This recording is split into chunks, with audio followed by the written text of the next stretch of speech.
Chapter 472. Worthy Reward. Sunny stared at the blind girl with surprise clearly written on his face. Allowing this surprise to seep into his voice, he asked, "The vine creature? You want to kill that thing? Why would she want to attempt to do something that dangerous?" Cassie nodded. "Yes." He shook his head. "That bastard sprawls through the entire island, its vines buried underground. It is corrupted, which means that our weapons will barely be able to cut it. And if that was not bad enough, the vines produce clouds of deadly poison. Are you sure that you want to attack it?" The blind girl lingered for a few moments, then answered calmly. "It is a corrupted monster, indeed. It is terrifying and lethal, yes, but I am sure that we can destroy it with enough preparation. Everyone has weaknesses, after all. That creature is susceptible to fire, for example. There must be other things we might be able to exploit too." Sunny thought for a while, then shrugged. "Fine. I will help your cohort fight the monstrosity on the shipwreck island. I will not promise that we will succeed, though." Cassie sighed. "Then we have a deal. My cohort and I will remain in the desecrated growth until our business here is done. I expect it to take a month, at least. Maybe more. After, we will return to the sanctuary, recuperate, and proceed to the shipwreck island." She paused for a moment, and then added, "And then, I will help you challenge the second nightmare."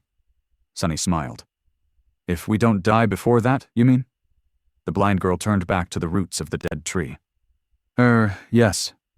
If we don't die before that." On his way back to the sanctuary, Sunny had a lot to think about. Firstly, there was the fact that he would have to cooperate with Cassie again, which made him feel all sorts of complicated emotions. The manner of their relationship, at least, was set clear. It was purely an alliance of convenience and nothing else. He could put away his resentment for the sake of mutual benefit. After all, Sunny could be a very pragmatic person when he needed to be. Secondly, there was the perspective of returning to the wreck of the ancient ship, this time to do battle with the vine monster that ruled over the island. Sunny knew very well how dangerous that thing was, so he had a lot of preparations to do if he wanted to come out of that fight in one piece. The divine flame augmentation of the cruel sight, however, was going to come in very handy.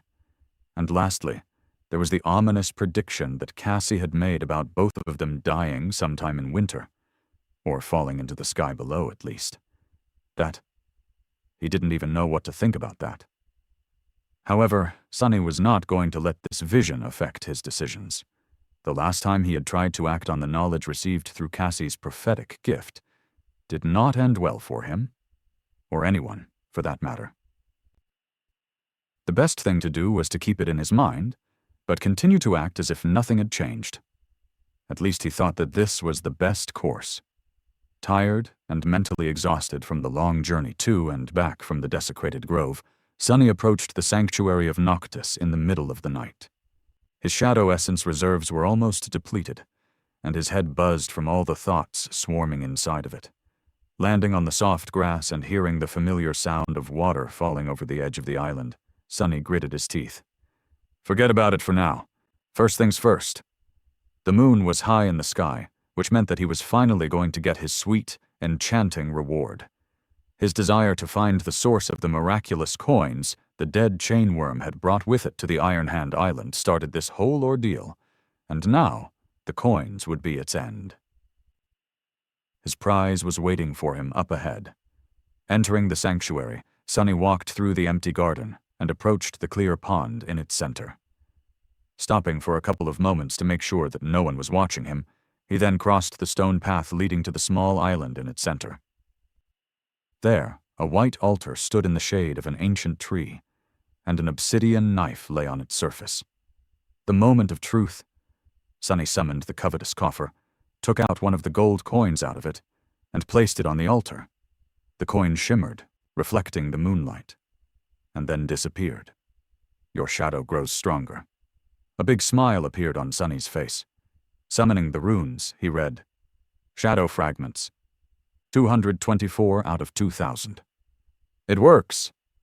Initially, Sunny thought of going about using the coins in a slow and deliberate manner, throwing a dozen or so on the altar each time he had to return to the real world. to minimize the chances of being noticed, and well as arising suspicion. But now that the reward was in his sight, he decided against it. No. He wanted all of it, right now. He deserved it. Putting the wooden box on the altar, he turned it to the side, and then put his hand inside. A moment later, a stream of golden coins flowed onto the white surface. Then, they all started to disappear. Your shadow grows stronger. Your shadow grows stronger. Your shadow grows stronger. In the end, Sonny ended up sacrificing all 1,400 or so coins to the altar. Frightened to believe that it actually happened, he summoned the runes again, then rubbed his eyes and read the line describing his shadow fragments 3 times in a row, just to make sure that his eyes weren't deceiving to him. Luckily, they weren't. The runes now showed shadow fragments, 1,657 over 2,000. I did it. I did it. In the first 2 months on the Chained Isles, Sonny worked really hard to hunt down nightmare creatures and slay them. And yet he had only been able to collect 200 fragments. His last journey, harrowing as it had been, though, gave him so much more. A wide grin appeared on Sonny's face. Who said that greed is a sin? It's a virtue, a goddamn virtue, I say.